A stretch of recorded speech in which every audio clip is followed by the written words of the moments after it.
کے علاوہ 8 صفحات جو ہم نے بتائے تھے کہ وہ تو ابھی ان کو پڑھنے کی فرصت ہی نہیں ملی تھی، کیونکہ ہمارے حکمرانوں نے ان کو پراپر بریف ہی نہیں کیا تھا، اور وہ بھی جو ہم دیکھ رہے تھے وہ ایک ذہن لے کے آئے ہوئے تھے کہ ہم نے یہ جو 8 دسمبر کا معاملہ ہے وہ سیٹل کرنا اور کال آف ہو جائے گی۔ یہ وہ بیسک چیزیں تھیں کہ جس کی وجہ سے ہماری جو یہ رات کی میٹنگ ہے تو یہ لمبی ہوئی اور ہم کسی نتیجے پہ نہیں پہنچ سکے۔ اب جو آپ لوگوں سے بات کرنے کا مقصد یہ ہے کہ ہماری جو کال ہے 29 ستمبر کی کال ہماری سٹینڈ کر رہی ہے، اور صبح جو ہم نے اعلامیہ جاری کیا ہے ہم نے کسی بھی جگہ پہ جو ہے ڈیڈ لاک کی بات نہیں کی۔ ہمارے مذاکرات تعطل کا شکار ہوئے ہیں، اور اس وقت یہ تفصیلاً بات کرنے کا مقصد یہ تھا کہ ہم نے کوئی اتنے بڑے وہ معاملات آپ سے نہیں ڈیمانڈ کر لیے تھے کہ آپ یہ کہیں جی وہ قانون اور آئین کے بغیر ہیں۔ ایک طرف جو بات کی جا رہی ہے دنیا کے ماحول کے مطابق جو دنیا اس وقت دیکھ رہی ہے کہ انڈیا ہمارا ایک ازلی دشمن ہے، اور ہم نہیں چاہتے کہ اس کو کوئی ایسا موقع دیا جائے کہ ہماری جنگ سائی ہو۔ اب انڈیا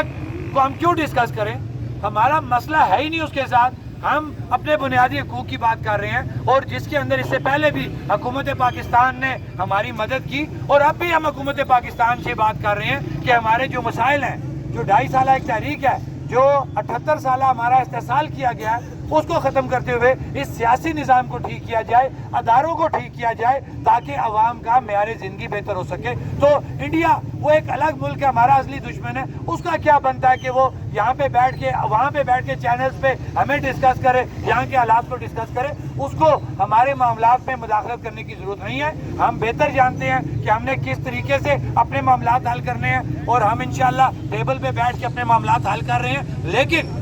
اب جب رات کو ہم نے یہ دیکھا کہ ہم صبح 4:30 بجے اپنی پریس بریفنگ دے رہے ہیں چھتر چوک کے اندر، تو اس کے بعد اس کے آدھے گھنٹے کے بعد جب بریفنگ ختم ہوتی ہے تو پاکستان سے رینجرز اور پولیس کی گاڑیاں لشکر کی صورت میں یہاں پہ آئیں، تو پھر یہ سوالیہ نشان بنتا ہے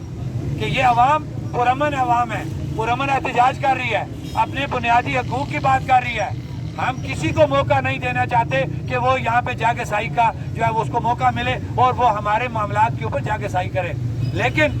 اگر ہمیں انڈر ایسٹیمیٹ کرنے کی کوشش کی گئی، ہم تصادم کی طرف نہیں جانا چاہتے، ہم پرامن طریقے سے ان معاملات کو حل کرنا چاہتے ہیں۔ ہم نے کسی جگہ پہ آپ کو یہ نہیں کہا کہ یہ جو 8 صفحوں پہ مشتمل ہماری چارٹر آف ڈیمانڈز کی چیزیں ہیں آپ ایک ہی رات میں ایک ہی ملاقات میں ہمیں پوری کر کے دے دیں۔ ہم نے آپ کو اس کا حل بتایا کہ ٹھیک ہے، جن چیزوں پہ ٹائم چاہیے ٹائم دیتے ہیں، جن میں فائنانس انوالو ہے فوری طور پہ آپ پیسے کا اعلان کریں، جہاں کہیں پہ آپ کو انتظامی کوئی آرڈر کرنا ہے وہ کریں۔ لیکن اتنے 14 گھنٹوں کی طویل گفت و شنید کے بعد جب ہم نے دیکھا کہ وہاں پہ کچھ مسائل کے اوپر یہ کہا گیا کہ یہ ہمارے اختیار میں نہیں ہے، اور کچھ میں یہ کہا گیا کہ یہ آپ کی حکومت اور اسمبلی کے متعلقہ ہے، اور کچھ چیزوں کے اندر گاہ کی گے کی بات کرنے شروع ہو گئے، تو پھر آپ لوگوں کا مینڈیٹ یہ ہمارے اوپر بوجھ ڈالتا تھا کہ ہم کلیئر کٹ بات کر کے وہاں سے اٹھیں۔ تو ہم نے انہیں یہ کہا کہ اس طریقے سے ہمارے مذاکرات آگے نہیں چل سکتے، آپ کو ان کو ری وزٹ کرنا پڑے گا۔ ہم بھی چاہتے ہیں، ہم بھی اپنی مشاورت کرتے ہیں، آپ بھی اپنی مشاورت کریں تاکہ ہم کسی ڈیڈ لاک کی طرف نہ جائیں۔ ہمارے جو مذاکرات ہیں وہ تعطل کا شکار ہوئے ہیں۔ آپ کو تفصیلاً میں نے یہ بات بتائی ہے کہ ہمیں امید ہے